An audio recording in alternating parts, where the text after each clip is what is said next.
네, 참 어이없는 이 비난에 좀 의욕이 떨어지지만 그래도 일은 해야 되겠기 때문에 방송을 진행하겠습니다. 저도 내일 준비하죠. 최희마 앵커님. 자, 미국 증시가 또 한 번 사상 최고를 기록했네요. 이제는 또라는 말이 정말 사족처럼 느낄 정도로 상당히 자주 등장하는 표현인데, 오늘 이 미증시 사상 최고의 또 한 번의 원동력이 있었다는데 바로 소매 판매였다네요. 도대체 얼마나 좋았나 한번 함께 살펴보시기로 하고요. 다음에 삼성전자 갤럭시 S4가 D-1 이제 출시를 하루 앞두고 있습니다. 여기에 대한 관심이 생각보다 상당히 뜨겁네요. 또 한번 지켜보시기로 하고, 다음에 오늘 우리나라 금통위에 대한 해외 시각들 한번 살펴보시죠. 먼저 로이터 통신의 마감 브리핑 내용부터 보겠습니다. 지난 일주일가량 로이터 통신의 마감 브리핑 제목이 거의 대동소이합니다. 다우지수가 사상 최고 행진을 멈추지 않고 있습니다. 요 문구인데요. 근데 오늘은 또 하나가 뒤에 추가가 됐죠. 이렇게 보시는 대로 달러가 7개월 내 최고치를 기록하면서 이제 또 주목할 만한 점이 뭐냐면 바로 미증시와 달러가 동반 강세를 나타냈다는 사실입니다. 근데 뭐 이 소식이 꼭 남의 나라 일이라서가 아니라 제 입장에서는 별로 축하해주고 싶은 마음이 들지 않는데요. 그 이유는 이렇게 달러가 계속 강세로 가면서 일본 엔화 가치는 더욱 쉽게 평가절하, 즉 환율이 상승할 여지가 있다는 이런 불편한 진실 때문입니다. 그리고 바로 이런 것들이 미 증시 연일 고점 경신에도 불구하고 우리나라 대형주들과 코스피 지수는 맨날 헤맬 수밖에 없는 또 이유가 되는데요. 아무튼 올해 7월이면은 미 국채의 최대 보유국가가 되는 일본에 대해서 미국은 이렇게 엔화 약세를 용인하는 입장이 있을 수밖에 없고, 뭐 어쨌든 그럼에도 불구하고 오늘 미 증시 추가 상승의 모멘텀은 바로 경제 지표였다고 하네요. 어떤 내용인가 함께 살펴보시죠. 미국 상무부가 발표한 자료입니다. 보시는 대로 미국의 소매 판매 동향 2월분이 되겠습니다. 미국 경제의 70%를 차지하고 있는 것이 바로 이 소비인데요. 지난 2월 한 달 동안 미국의 소비자들은 월간으로 1.1%, 전년 동기 대비 4.6% YOY로 소비를 늘린 것으로 집계가 됐고요. 이는 당초 전문가들 예상치를 여유있게 상회한 수준입니다. 그래프 잠깐 보시면은요, 그냥 이게 뭐 개인이 소비할 수 있는 물품에는 상식적으로 너무나 다양한 종류들이 있을 거 아니에요. 근데 그래프를 보시면 이 가운데서 가격 비중이 제일 큰 자동차를 제외한 소매 판매가 요 점 비어있는 이 막대 그래프인데요. 1.0% 증가를 기록하면서 상당히 견조한 소비 추세가 확인됐다는 거고요. 그 다음에 그냥 이 바그래프 모양만 봐도 12월, 1월에 비해서 2월달 뭐 다 올라가 있잖아요. 일단 좋은 거고요. 다음에 업종별로 간단하게 보시면은요, 자동차하고 자동차 딜러 그리고 부품 관련 매출이 1.1%로 2월 소매 판매 결과 전체 평균과 딱 맞아 떨어졌고요. 대신에 가전제품이 0.2% 좀 줄었네요. 그런 대신에 서민 생활과 밀접한 연관이 있는 레스토랑과 그로서리, 우리말로 그로서리는 가정용 식료품 판매점 매출이 0.7%가 이렇게 늘어나면서 지난 2월 결과였잖아요, 이게. 근데 당시 시퀘스터 우려에도 불구하고 미국 국민들의 소비 심리가 최소한 위축되지는 않았던 것으로 나타났습니다. 이번 소비지표 시장에서 어쨌든 영향을 주긴 줬죠. 긍정적인 쪽으로요. 여기에 대한 전문가 의견 두 편 들어보시죠. 먼저 TD 시큐리티즈 밀란 머레인, 지난 2월은 미 직장인들에게 첫 소득세 인상분이 부과되는 달이었었는데 그랬던 만큼 이번 소매 판매 호조가 의미가 크다.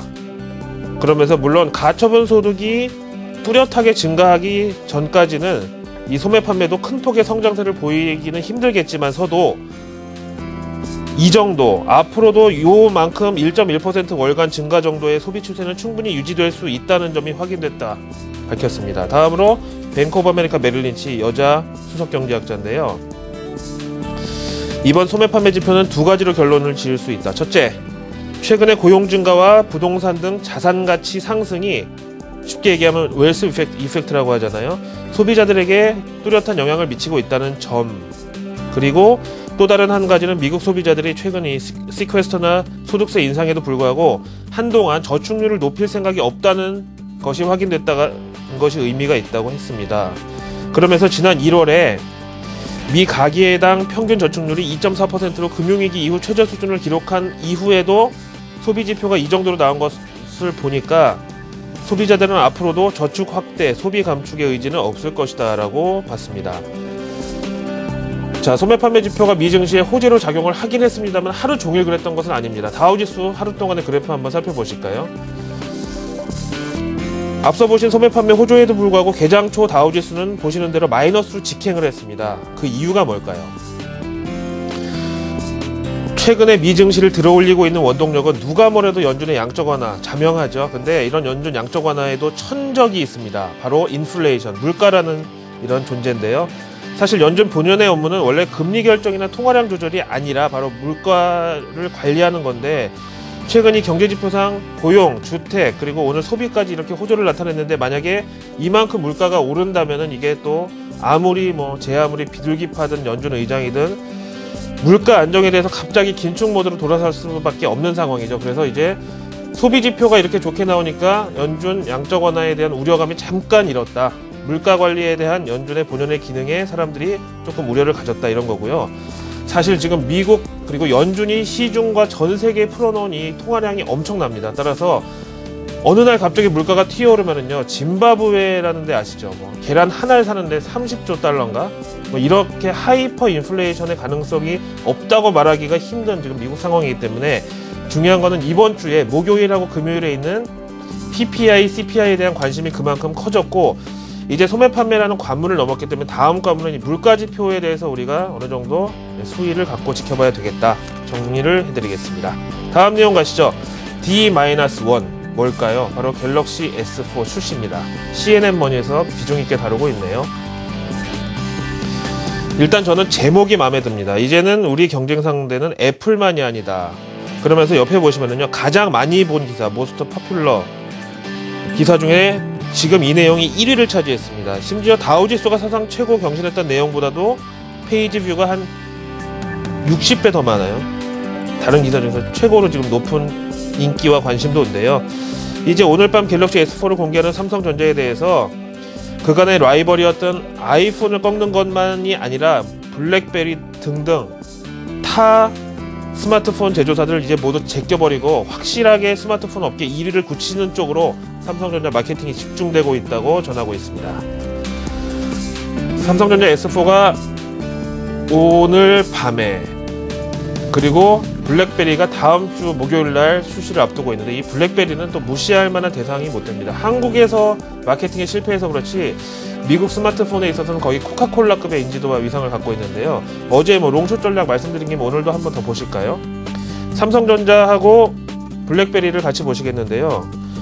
한때 애플하고 삼성 소송전이 한창일 때 이 헤지펀드 관련 전략으로 유행했던 표현이 바로 롱숏이고 덤벨 전략이라고 표현이 가능합니다. 헬스클럽에서 우리가 이렇게 아령 들었다 놨다 할 때 오른팔 들었다 왼팔 내려놓고, 또 왼팔 들 때 오른팔 내려놓고, 이게 바로 덤벨이라는 거고요. 블랙베리하고 삼성전자를 지금 보시면은 역동조화, 반대의 흐름입니다. 작년 8월 9월에 그랬던 것처럼 헤지펀드들이 애플 산 날 다음날 삼성전자 팔고, 삼성 또 새로 산 날 밤에 애플 팔고 이랬던 건데, 지금 보시는 대로 간단하게 정리해드리면 어제 블랙베리가 잠깐 조정을 받으면서 삼성전자가 치고 올라갔었는데, 오늘 블랙베리가 8.15% 올랐다는 게 오늘 삼성전자 외국인 매도세에 대한 좀 우려로 연결을 저는 시켜드리고 싶고요. 어제 삼성전자 외국인 대량 매수는 또 블랙베리의 전일 매도와 연결된다고 봐야 되겠죠. 자, 금통이 이제 한 3시간 남았나요? 2시간 반 정도 남았는데요. 결과 나오기까지요. 여기에 대한 해외 시각들 한번 살펴보시죠. 먼저 블룸버그 통신입니다. 16명의 시중 경제학자들 가운데 12명이 금리를 0.25bp 인하할 것으로, 반대로 얘기했네요, 제가. 16명 중에 12명의 금리 동결이고요. 16명 중에 4명만이 0.25%포인트 금리 인하를 예상했습니다. 다음에 로이터 보실까요? 근거가 저렇다는 거고, 그 다음에 로이터 통신 서베이를 또 보시면은요, 24명 가운데 여기는 좀 금리 인하를 내다본 비율이 높네요. 17명 대 13명으로 금리 동결이 조금 높지만 금리 인하 예상이 좀 더 큰 편입니다. 로이터 통신에서 얘기한 근거는요, 새 정권의 경기 부양 의지, 다시 말하면 유동성 완화 의지를 미리 반영한 채권 시장에서 한국 국채 3년물, 5년물 금리가 벤치마크 아래에 위치하고 있다는 점을 덧붙였네요.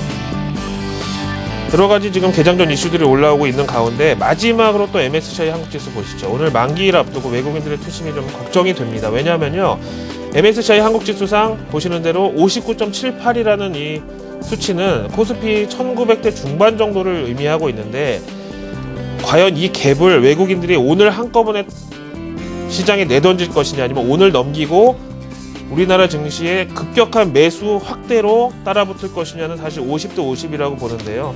오늘 일단 외국인 매도 부담이 저는 좀 있다고 보겠습니다. 목요일 아침 글로벌 마켓 나우 MSCI 한국 지수를 끝으로 정리를 하겠습니다. 고맙습니다.